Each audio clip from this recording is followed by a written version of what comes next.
So good afternoon at the top of the noon. Thank you for joining us for this Business Behind the Scenes. I am Brenda Lewis, Senior Member Relations Manager at the Tulsa Regional Chamber, and I'm pleased to welcome you all today. Before we get started, I'd like to recognize our generous sponsors who make events like this possible. And I'm going to share my screen here really quickly. Our sponsors, our small business benefactors are Blue Cross and Blue Shield of Oklahoma, Exceptional Leaders Lab, Southwestern Payroll, Stride Bank, and TEDC Creative Capital. Again, I'd like to thank these sponsors for their generous support. I'm pleased to introduce today's speaker, Leah Wietholter. Leah Wietholter is the founder, CEO, and owner of Workman Forensics. Workman Forensics is based here in Tulsa, Oklahoma. As a certified fraud examiner and private investigator, Wietholter is an expert in following patterns to find money. Whoops, sorry, everyone. I think I'm still sharing my screen here. There we go. While working for the FBI, she discovered an interest for forensic accounting and then worked at a public accounting firm in the forensic accounting division. She opened Workman Forensics in 2010 to help clients become a modern-day Sherlock Holmes to find money using what she has coined as data sleuthing. Wietholter has created several forensic accounting-inspired products, including the Investigation Game and Find Money in Divorce. She also hosts the Investigation Game podcast, where all things related to investigations are discussed with industry experts. Wietholter volunteers as treasurer for the Tulsa Crime Stoppers and also holds a degree in accounting from Oral Roberts University and an MBA from Oklahoma State University. Leah, thank you so much for joining us today. I'll now pass it over to you. Thank you so much, Brenda. I'm happy to be here. Thanks for inviting me to share some of my story. So in 2013, I was nominated for one of the Oklahoma Magazine's 40 Under 40. And as part of that process, I was asked to go do this photo shoot, and I was pretty prepared to do that. What I didn't realize, and maybe I was just too scattered at the time to realize, that there was also a video component, and the video is still out on YouTube. But I realized that when I got there, that they were going to ask me a bunch of questions that I was not prepared for. I was in survival mode in 2013. I had started my business in 2010, the end of 2010, and I was still in survival mode. This was not my plan to own a business. Definitely not my plan to be in this magazine or being recorded in videos. And I was definitely not in a vision casting mindset when they asked me, because Simon Sinek's book was really popular then, as it is probably still now, Start with Why. And they asked me, what is your why? And I momentarily freaked out for a second in this video. And because, like I said, I was in complete survival mode. So my why was to pay the bills. That was my why. But instead, I quickly heard myself saying, I would like to make forensic accounting accessible to more people. So I started thinking about this a lot this year because I have had this amazing opportunity this year to write a book. And I have a book contract with Wiley Publishers to talk about our data sleuth process. And this is one of the service marks of Workman Forensics. And with each chapter, I started asking myself, how can I fulfill that why? And why am I even writing this book? And why is data sleuth so important? So that's why I was reminded of this video from 2013 and my response. And, if I'm being honest, I started this business without a plan. It was really a means to an end, trying to decide what to do with my life, which I'll get to more in a little bit. But because of this, I really had to dive into podcasts and reading books. And I would try to just meet with people all the time to kind of understand what is running a vision or running a business even look like. And I would hear so many people talk about vision. And if I'm being really honest, I would then find myself kind of blowing off the concept of vision because it became so familiar. I would think, oh yeah, that's one of those things that you tell them, this is what we do as a company. But what's even the point behind the vision? I mean, I didn't start this business thinking, oh, I want to start a business to be a millionaire. Oh, I really didn't. And so it really just happened. But this year, I really started appreciating vision. But hopefully to kind of spin it a little differently. So maybe we don't just dismiss it as, oh yeah, that's one of those MBA things that you're supposed to come up with a mission and a vision and your elevator speech and all of these things. I started thinking about it from the context of imagination. So this year, at the beginning of the year, I decided to share intentionally with my team some vision and ideas and imagination that I had that originated from that why in 2013. This was a really vulnerable moment for me this year. But in doing so, I can look back over the last 9 months and really appreciate this moment. Because as a leader, to get in front of a team at the beginning of the year and say, this is what Workman Forensics is here to do. This is what, is going to give our firm more definition and more purpose and all of these things, when that really hasn't even come to fruition yet. I mean, I'm talking about something that may or may not even happen. And now I'm telling people. It's one thing if I just keep the vision to myself, but now I'm communicating it to people who may be able to turn around and say, well, you said we were going to do this year. So, but having looked back over the last 9 months, I've really been able to see this imagination, vision, ideas that I kind of threw out to my team come to life. And that's been really exciting. In starting 2021 with a fresh new look, because 2020 was just strange, I decided to choose a word to represent and be the focus for the year, and kind of like a tangible application. Here's all these ideas, here's this imagination, here's this vision, but what's something tangible and a word that could represent what we actually want to make happen this year? And so the word was invest. And I didn't know what that would look like, but I just encouraged everyone to look for ways to invest in our community and to invest in our professional development as a team and even individually. One of the ways we did this was by volunteering with Tulsa Police Department to help them work financial fraud investigations involving embezzlement and elder financial abuse. And so this is how we're able to use what we're really great at and invest in the community and help those who maybe couldn't hire somebody like us to work their cases, but to also support law enforcement in these efforts. And then additionally, several of my team members decided to invest in themselves professionally, and Workman helped them do this. And one of them earned the Certified Fraud Examiner credential, super proud of her. The other is working on expanding her CPA credentials by adding the Certified in Financial Forensics. And since I'm the leader and I need to practice what I preach and put this word to use, I thought it would be a good challenge. I don't know, maybe a crazy challenge to take the CPA exam seriously. And I just found out this week that I actually passed the fourth and final exam. So I'm pretty pumped about that. But let's start at the beginning. Let's back up. When I was 12 years old, I listened to a radio drama show all the time. I was obsessed. And I would listen to all these episodes. And it was called Adventures in Odyssey. And there was a character on one of the episodes named Tasha Forbes. And she was an agent for the National Security Agency. And at 12 years old, this was kind of my first exposure to understanding, like to realizing that really females could have careers that weren't being a teacher, being a mom, like some of the more traditional things, having grown up in the South and just in a more traditional home. And I thought, yep, that's what I'm going to do with my life. I love figuring things out. I love mysteries. I love investigations. And so from the time I was 12 years old, everything I did was intentionally targeted to becoming some sort of agent. And when I was in between my undergrad and grad school years, I was a junior at ORU. I was given the opportunity to work for the FBI as an honors intern. And from that 10-week internship, I then got to return back to Tulsa and work at the local office here under the direction of a forensic accountant for the remaining 2 years of this internship.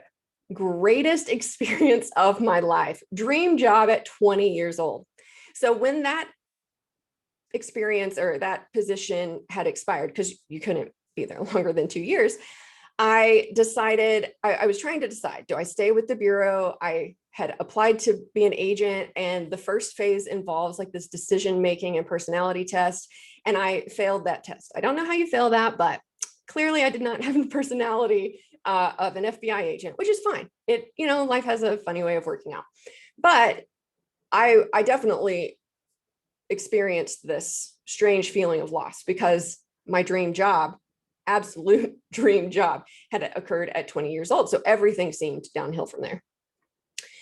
And I decided I have this accounting degree from ORU. By this time, I had my MBA from OSU.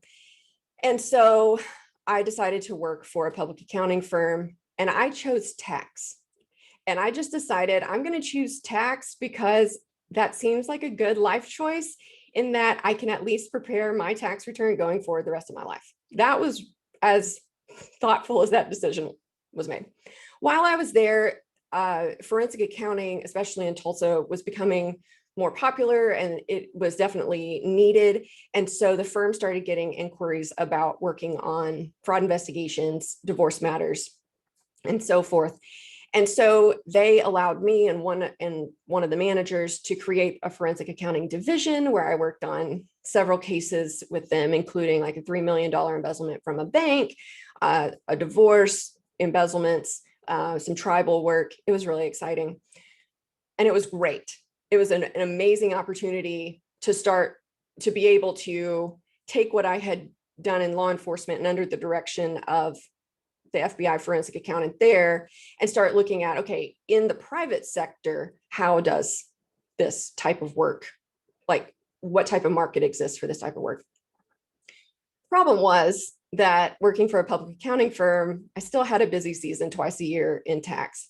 And it just got to be too much because there's not a busy season for forensic accounting. It's just whenever people need you. And so I decided to leave and I started looking for other jobs. And I really did not know what to do with my life at this point. And as I was looking for the traditional accountant jobs, controller, great companies that had these positions open, I just didn't love it. And the headhunter I was working with at the time said, what if you started your own business? And my now husband had actually suggested the same thing around the same time. And when I ran it by my mom, she said, well, you live pretty cheaply, so what's the worst that could happen? And I said, well, I go find a job. And that was in November of 2010.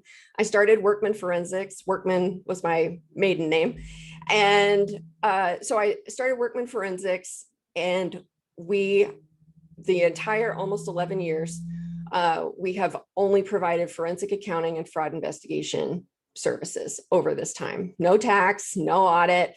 And I considered going back to Texas at this point to maybe take Workman Forensics there and set up shop there.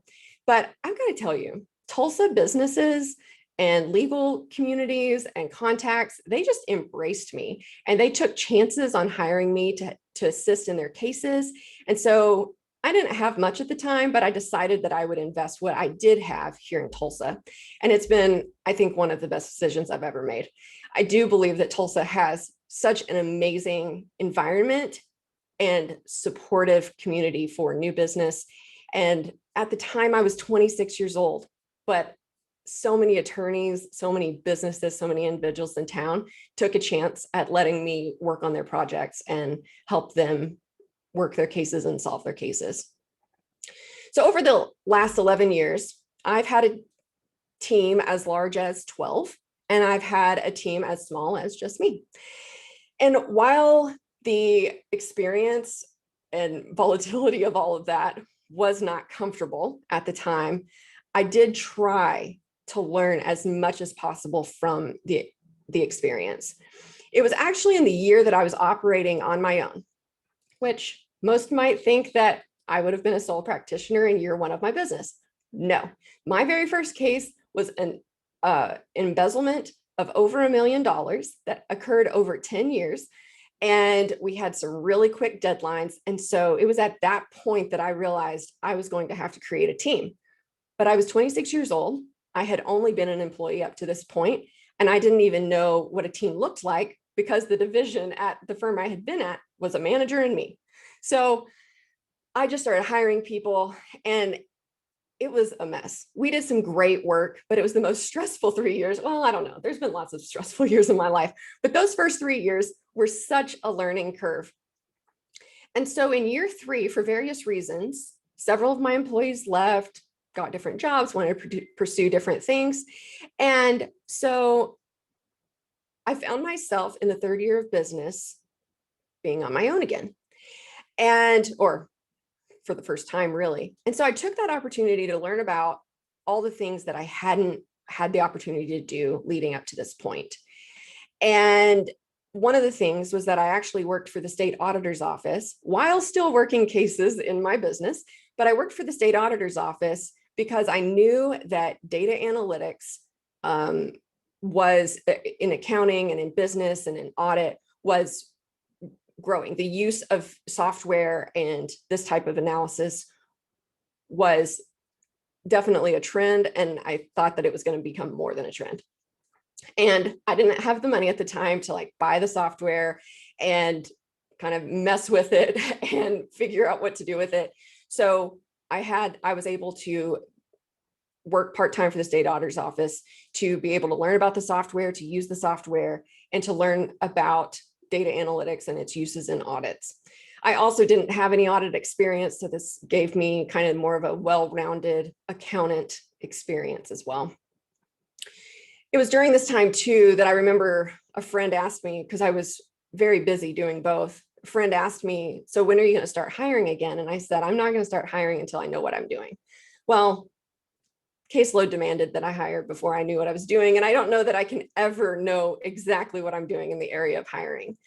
But I did during this year 3, I was able to just take time to evaluate, reset, and then as I started hiring team members, start taking intentional next steps.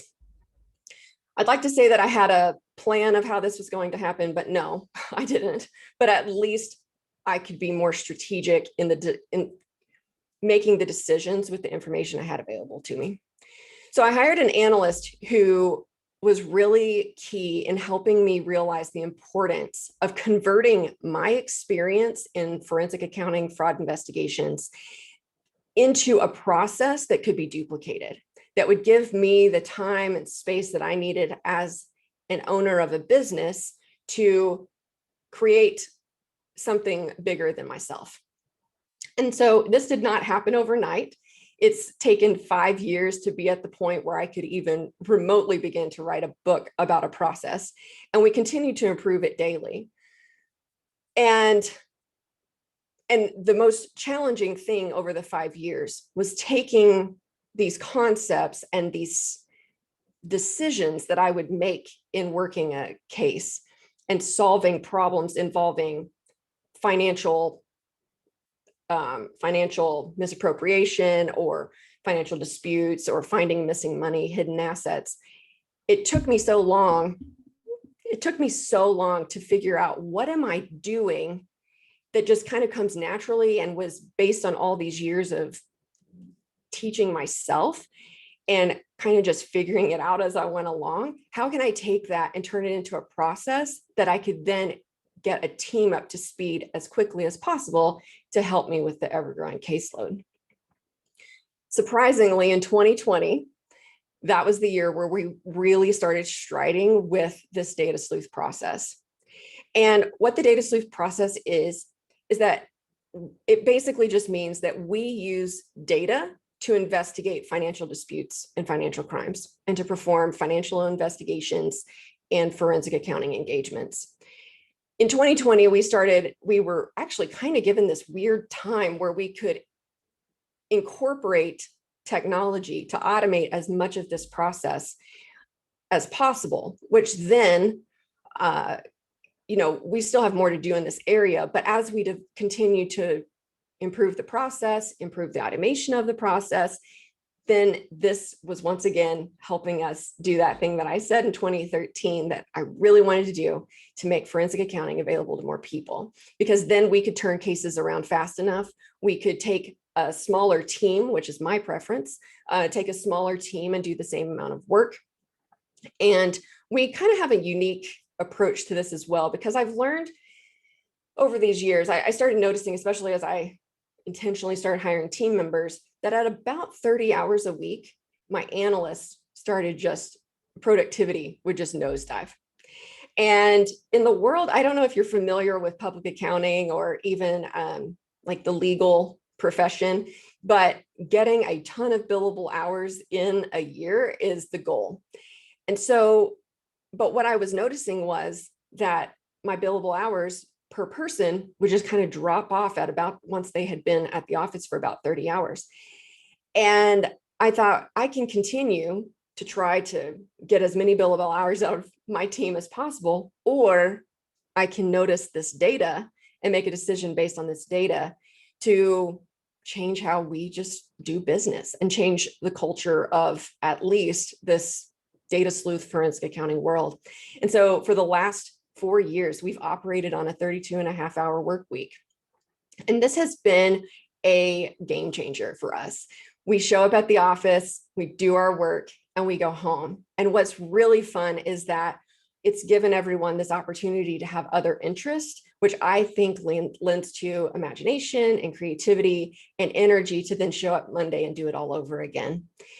Something else about the nature of forensic accounting is that it's never a good day when people hire us. There's a lot of drama and conflict that's going on.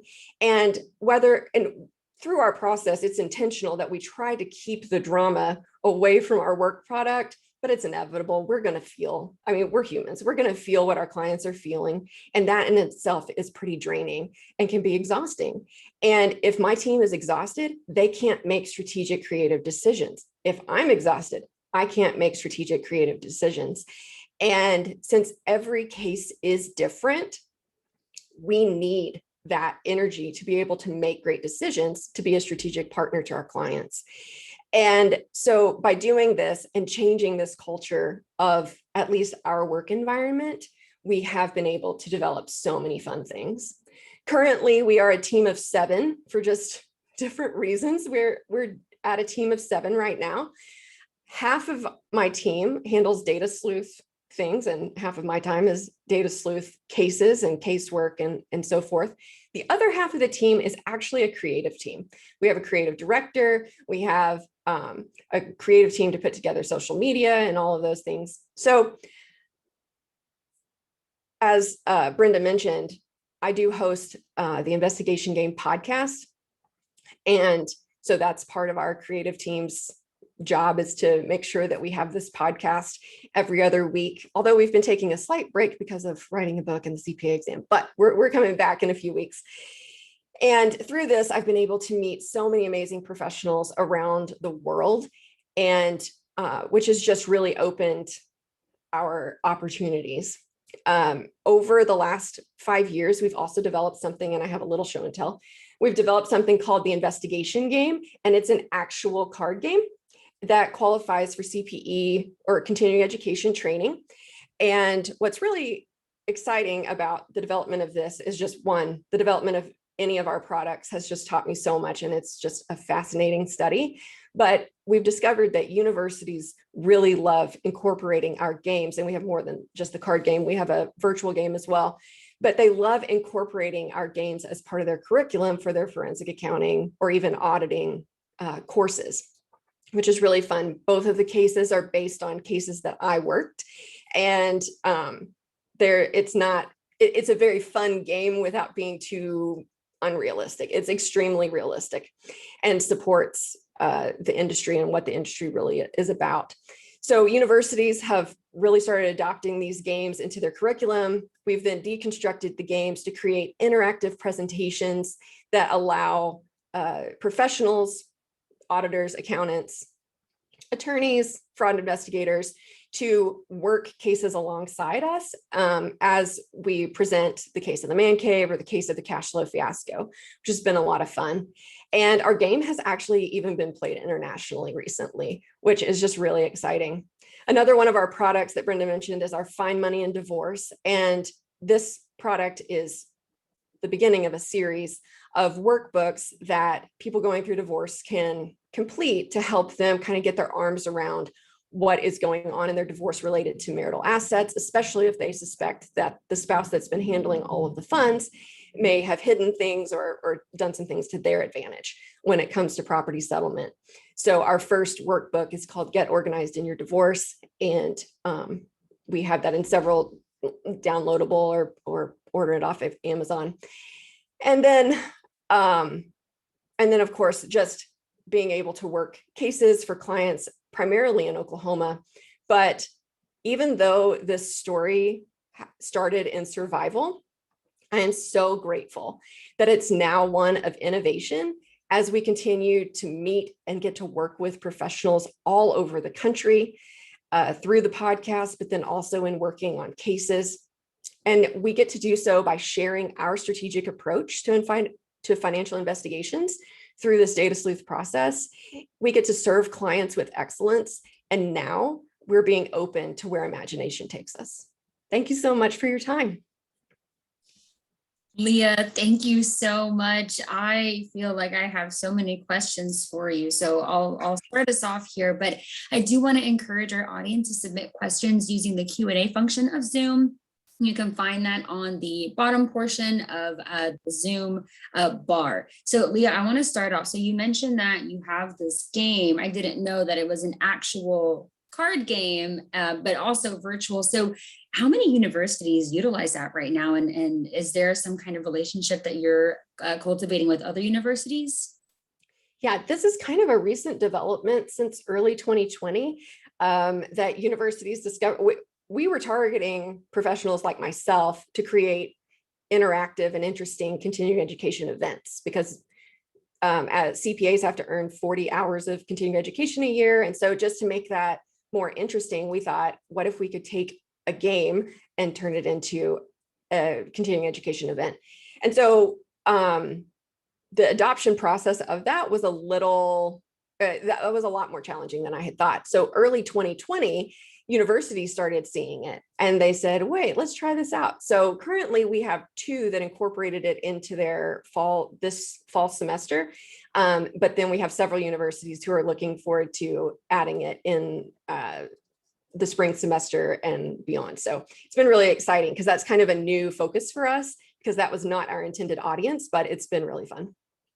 Yeah, it sounds like there have been a lot of new opportunities that have come up. And I hear that a lot, that you start off with this base, but then other opportunities just kind of spring up. So you mentioned a little bit about Tulsa and maybe you were going to move, but you decided to stay here and how the community embraced you. So can you talk to us about what makes Tulsa a unique place to start a business? I just remember, I'll kind of answer that question or the question with the story. So when I was leaving public accounting to start Workman Forensics, I didn't know anyone.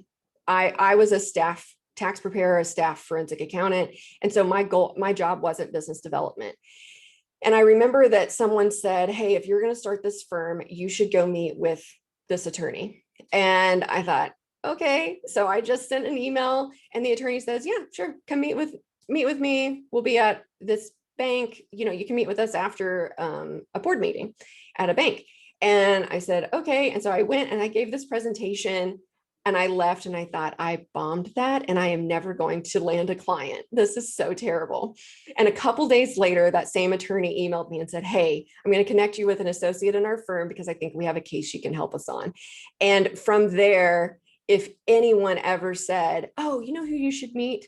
And then they'd suggest another attorney or a business or, leadership in a bank, I would make an appointment and go meet with them. And I just thought through these, it just kind of started sprouting like a little, tree or something where I would meet someone and they'd say, we love what you're doing. Go talk to this person. And so just the openness and like friendliness of business leaders in the community to at least take a meeting with me when I was 26 years old and give me 5 or 10 minutes of their time. That was how I got started. And I was so appreciative of that because I had heard stories of other people in other areas that, managing director or managing partners of law firms would not spend the time doing that. But the community of Tulsa, they were just so willing to at least give me a chance. And I really am grateful for that. That's just so awesome to hear. And we had someone say that your story is inspiring, and it helps to know that a person doesn't have to have a 20-year plan to continue to work toward their dreams. So you're inspiring people, but I don't know if you have anything to say to that. Yeah, I did read a lot of books, and I would attend a lot of trainings and listen to podcasts about people, wanting you to create this 5-year plan. And honestly, to this day, I don't think that I have one. I have these pictures in my mind now of, oh, I think this would be a cool opportunity if I had a chance one day. But creating that plan has always felt super stressful for me, because I think it's unrealistic to think that I could control my life enough to make that plan happen. And it's probably a, personality type or whatever of mine. But if I set a goal and I don't achieve it, then I feel like a failure. So if I set a 5-year plan and I don't even come close to reaching it, but that plan is my measuring stick of how I'm doing, then I'm constantly failing, as opposed to having this vision or imagination or idea, and I start working towards that. And it's not even about accomplishing that idea. It's just taking those steps. And then along the way, we discover, oh, there's another use for our game. And it's not about, oh, CPAs don't like our game and they don't want to play our game, and I'm so upset about that. No, it was, if I hadn't thought of that idea, I wouldn't have experienced the success with universities and that type of avenue. So it might sound a little like, I don't know, free flowing, I guess, just these goals, but just having a vision in mind of, something pretty broad, as I want to make forensic accounting accessible to more people, and then using imagination to take steps in that direction. And then we've been able to create so many fun things that if I had tried to plan this, there is no way this would have happened. Like these ideas weren't even conceivable at the time.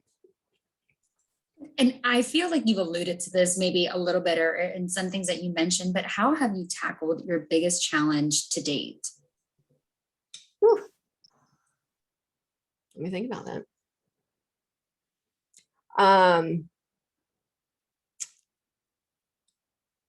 My biggest challenges have been in staffing. And I've been in several other business groups over the years, and I think that this is a common struggle. And especially right now with, it feels like everyone's understaffed. I feel understaffed right now. But I think,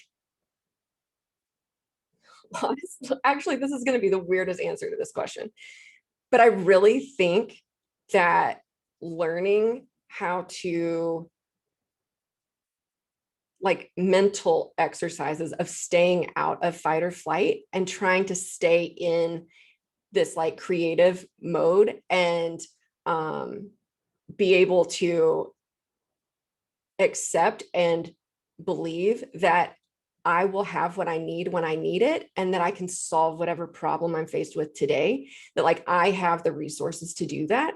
And a lot of those skills honestly came through like meeting with like a business coach who is also kind of a therapist, but being able to have that encouragement that like, no, Leah, you don't have to be somebody else to solve this problem. You actually have what you need in this moment to solve this problem, if you can keep yourself from freaking out about it.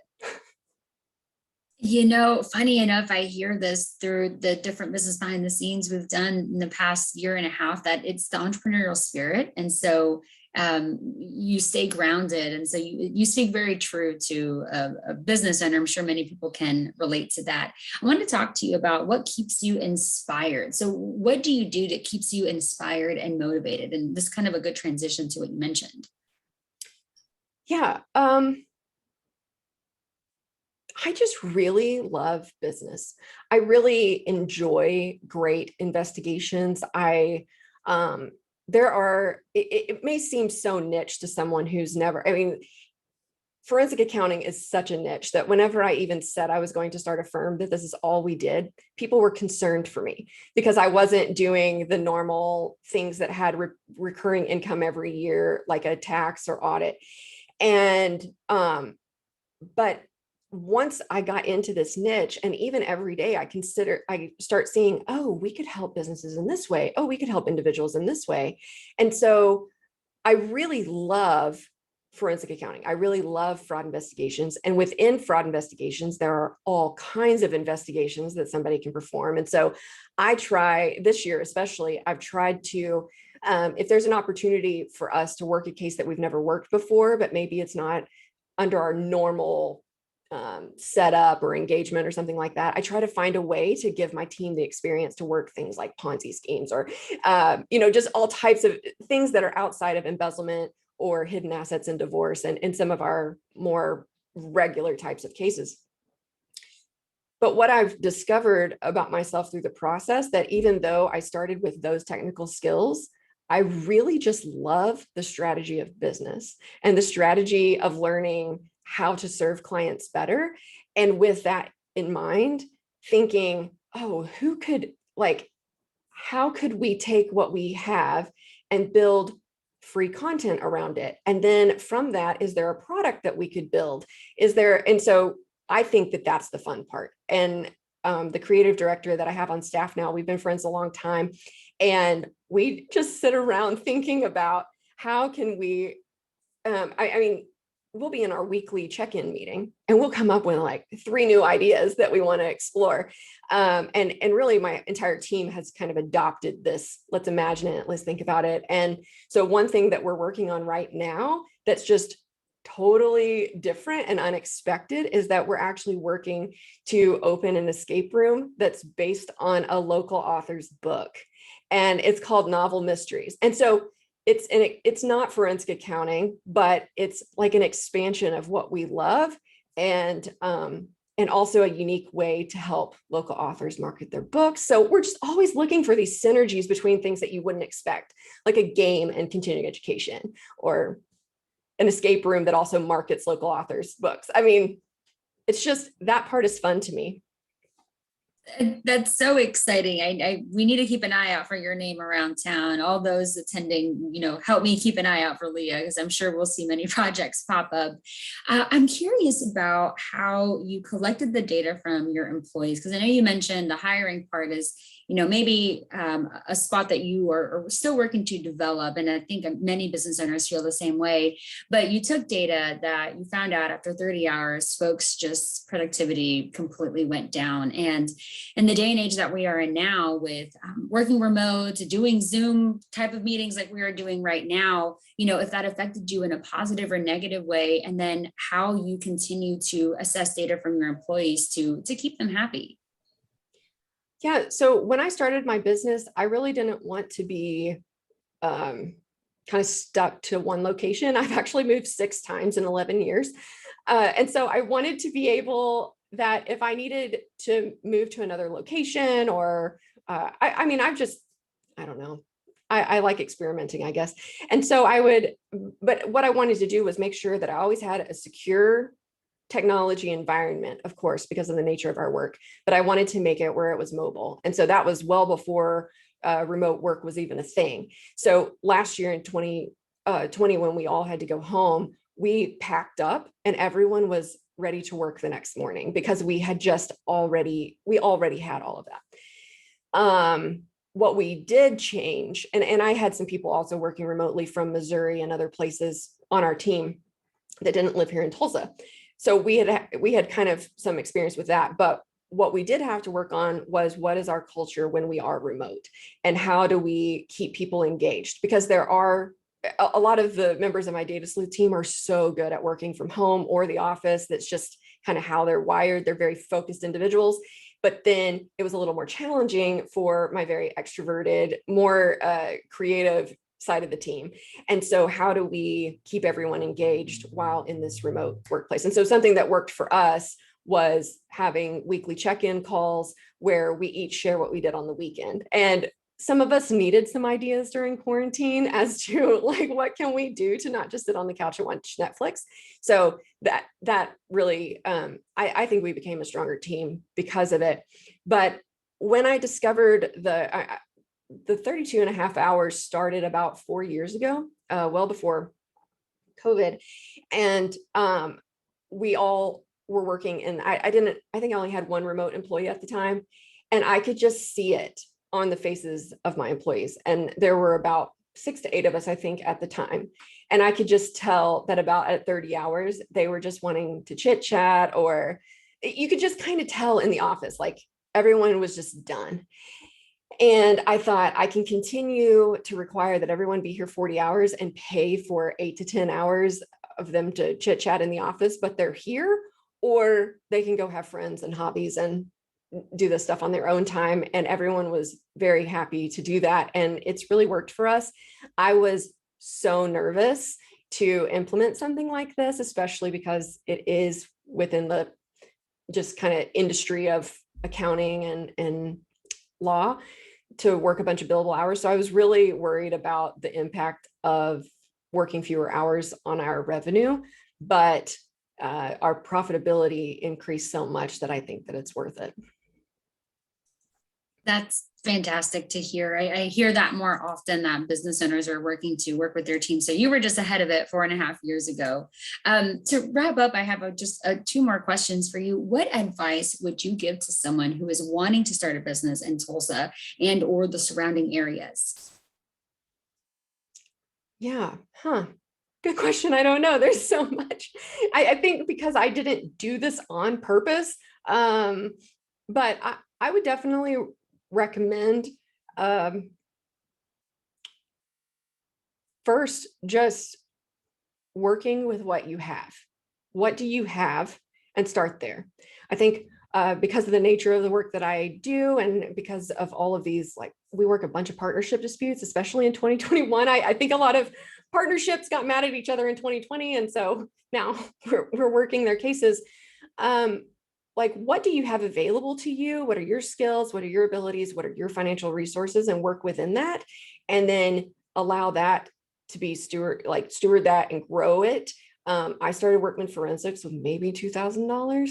So it can happen. And sometimes it just may need to be a little smaller than what we plan or dream.